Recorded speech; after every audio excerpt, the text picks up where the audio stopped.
बिल्कुल सदगुरु जी, बहुत महत्वपूर्ण बातें आपने यहाँ पर कही है कि अपनी संस्कृति को सहेज कर रखने का अब ये समय है।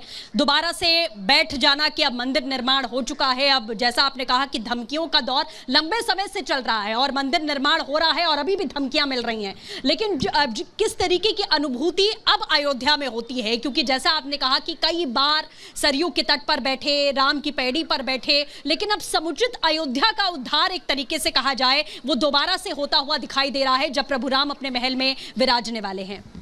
मैं यही कह सकता हूं कि पहले तो सांस्कृतिक राजधानी शायद कही जाती थी, पर मुझे ये कहने में अतिशयोक्ति नहीं कि 1 महीने तक और शायद उसके बाद भी हम तो वृंदावन के हैं, मथुरा के हैं, और हम खुश इसलिए हैं कि आपको तो 492 साल लग गए, हमारा 492 दिन भी नहीं लगेगा, क्योंकि अब भारत की चेतना जग गई है, अब भारतवासी जग गए हैं, अब सनातनी जग गए हैं। अब हमें अविलंब न्याय मिलेगा और वहाँ कृष्ण जन्मभूमि पर कृष्ण मंदिर भी बनेगा बहुत जल्द। परंतु अयोध्या में ये जरूर कह सकता हूँ कि कभी आते थे तो सचमुच उदासी लगती थी, केवल बस पढ़ते थे और कथा में सुनते थे, देखते थे यही अयोध्या है, ऐसी अयोध्या है।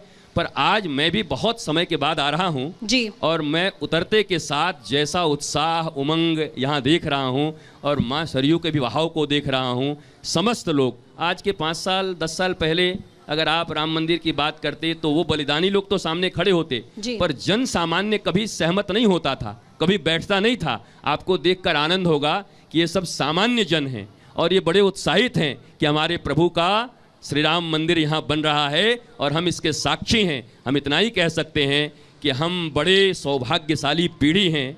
यद्यपि ये 22 तारीख को देख लें तब कहें, क्योंकि जीवन का कोई ठिकाना नहीं है, वो तो एक एक पल में रहे कि जाए कुछ पता नहीं।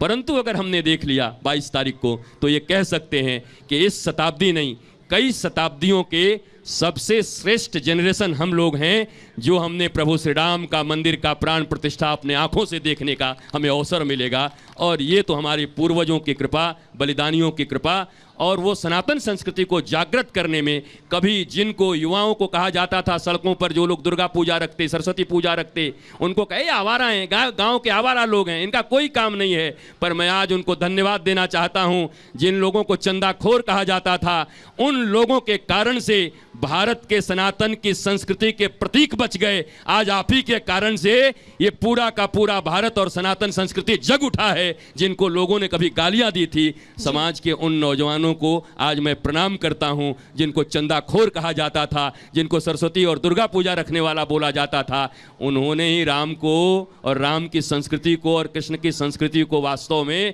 पंडालों में जिंदा रखा, जिससे आज हम प्रत्यक्ष रूप से अयोध्या में राम मंदिर बनते हुए देख पा रहे हैं। तो सारे भारत को एक बार उनको जरूर प्रणाम करना चाहिए जिनको पूर्व में आपने आवारा कह के गाली दिया था। अरे ये समाज के आवारे लोग कहां से आ गए, इनको सरस्वती पूजा रखना है, इनको दुर्गा पूजा रखना है, इनको गणेश पूजा रखना है, इनको रामनवमी मनानी है, इनको हनुमान जयंती मनानी है।